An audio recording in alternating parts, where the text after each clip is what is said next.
சாமுவேலின் பண்ணை இல்லம் அமைதியான சூழ்நிலையில் இருந்தது. டேவிட் தன் தாத்தா ஆபிரகாமோடு விளையாடி கொண்டிருந்தான். வெளியே கருமேகங்கள் சூழ்ந்து கொள்ள வினோதமான அமைதி நிலவியது. திடீரென வீட்டின் கதவு பலமாக தட்டப்பட்டது. ஆபிரகாம் கதவை திறந்ததும் இரத்த காயங்களுடன் சோர்ந்து விழுந்த லூகாஸ் என்ற இளைஞனை பார்த்தார். உதவுங்கள், அவர்கள் என்னை துரத்துகிறார்கள் என்று அவன் முணங்கினான். லூகாஸ் சொன்ன திடுக்கிடும் தகவல்களால் பண்ணை இல்லத்தில் உள்ளவர்கள் அச்சத்தில் பயந்தனர். ஏதோ ஒரு மர்மமான குழு அவனை துரத்துவதாகவும் அவர்கள் கொடிய நோக்கத்துடன் இருப்பதாகவும் டேவிட்டின் தந்தை யோசேப்பும் எஸ்தரும் லூகாஸுக்கு அடைக்கலம் கொடுக்க முடிவு செய்தனர். அன்று இரவு பண்ணை வீட்டை சுற்றி வினோதமான நிழல்களும் ஒளிகளும் நடமாடுவதை அவர்கள் கண்டனர். அச்சம் அவர்களை சூழ்ந்தபோது யோசேப்பும் எஸ்தரும் தங்கள் விசுவாசத்தில் உறுதியாக இருந்தனர். அவர்கள் ஜெபம் செய்தனர். பைபிள் வசனங்களை ஒருவருக்கொருவர் கூறி ஆறுதல் அடைந்தனர். டேவிட் தன் தாத்தாவின் மடியில் அமர்ந்து இயேசுவின் அன்பையும் பாதுகாப்பையும் பற்றி கதைகளாக கேட்டான். அவர் நம்மை ஒருபோதும் கைவிட மாட்டார் டேவிட் என்று ஆபிரகாம் உறுதியளித்தார். மறுநாள் இரவு பண்ணை வீட்டுக்குள் யாரோ அத்துமீறி நுழைய முயன்றனர். யோசேப்பும் லூகாஸும் அவர்களை தடுத்து நிறுத்தினர். கடுமையான சண்டை மூண்டது. வந்தவர்கள் பயங்கரமான ஆயுதங்கள் வைத்திருந்தனர்.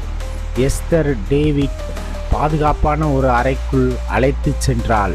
சண்டையில் லூகாஸ் பலத்த காயமடைந்தான். பண்ணை வீட்டில் இருந்தவர்கள் அவனுக்கு முதலுதவி செய்தனர்.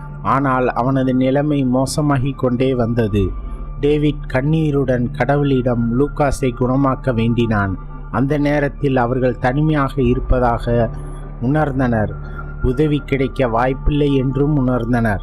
லூகாஸின் மீது டேவிட் மிகுந்த அன்பு காட்டினான். அவனுக்கு பிடித்த பாடல்களை பாடினான். பைபிள் கதைகளை சொன்னான். எஸ்தரும் யோசேப்பும் மாறி மாறி அவனை கவனித்து கொண்டனர். அந்த துன்பமான சூழ்நிலையிலும் அவர்களது அன்பு ஒருவருக்கொருவர் ஆறுதலாகவும் மிக பலமாகவும் இருந்தது. லூகாஸ் தன்னை துரத்தும் குழுவின் தலைவன் சாத்தானை வணங்குவதாக கூறினான். அவன் மிகவும் தந்திரமாகவும் என்னை எப்படியாவது அவர்கள் பிடித்து கொன்றுவிடுவதாகவும் முயற்சி செய்வதாகவும் கூறினான். ஒரு நாள் பண்ணை வீட்டின் அருகே வினோதமான அறிகுறிகள் தென்பட்டனர். அவர்கள் ஏதோ சூழ்ச்சி செய்கிறார்கள் என்பதை யோசேப்பு உணர்ந்தான். ஒரு அதிகாலை வேளையில் பண்ணை வீட்டை சுற்றி மர்மமான குழு சுற்றி வளைத்தது. அவர்கள் பயங்கரமான கூச்சல்களும் மிரட்டல்களையும் எழுப்பினர். யோசேப்பும் லூகாஸும் வீட்டின் கதவுகளையும் ஜன்னல்களையும் பலப்படுத்தினர். உள்ளே டேவிட்டும் எஸ்தரும் பயத்துடன் ஜெபம் செய்து கொண்டிருந்தனர்.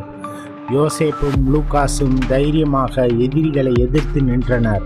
அவர்கள் ஆயுதங்களை ஏந்தாவிட்டாலும் தங்கள் விசுவாசத்தையும் மன உறுதியையும் பலமாக பயன்படுத்தினர். கடவுள் நம்மோடு இருக்கிறார் என்று யோசேப்பு உரக்க கத்தினார். அந்த வார்த்தைகள் அவர்களுக்கு புதிய பலத்தை அளித்தது. சண்டையின் நடுவே டேவிட் பயப்படாமல் வெளியே வந்து எதிரிகளை நோக்கி உரக்க பேசினான். நீங்கள் செய்வது தவறு, கடவுள் உங்களை மன்னிக்க மாட்டார் என்று அவன் கூறியதும் சில அடியாட்கள் தயங்கினர். அவனது துணிச்சல் மற்றவர்களை ஆச்சரியத்தில் ஆழ்த்தியது.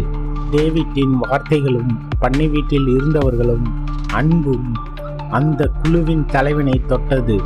அவன் தனது செயல்களின் தவறுகளை உணர ஆரம்பித்தான்.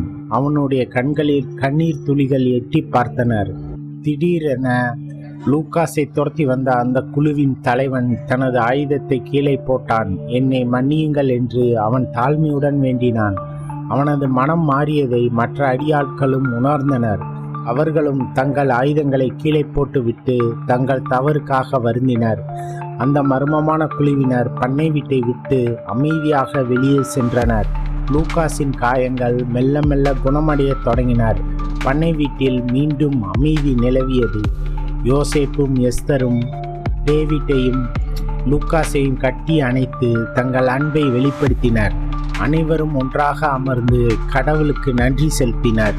டேவிட் தன்னுடைய சின்னஞ்சிறு குரலில் ஒரு நன்றியறிதல் பாடலை பாடினான். அந்த பாடலில் அன்பு, விசுவாசம் மற்றும் துன்பத்தில் கிடைத்த வெற்றி ஆகியவை நிறைந்திருந்தனர். காலங்கள் கடந்தனர். லூகாஸ் முழுமையாக குணமடைந்து அந்த குடும்பத்தின் ஒரு அங்கமாகவே மாறிவிட்டான்.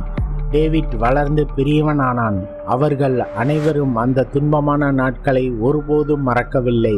அந்த சண்டையும் துன்பமும் அவர்களை மேலும் நெருக்கமாக்கியது. இயேசுவின் அன்பும் அவர் கூறிய வார்த்தைகளின் உண்மையும் அவர்கள் வாழ்வில் என்றும் நிலைத்திருந்தது. அவர்கள் ஒருவரை ஒருவர் அன்பு காட்டி கடவுளின் கட்டளைகளை கடைபிடித்து சந்தோஷமாக வாழ்ந்தார்கள்.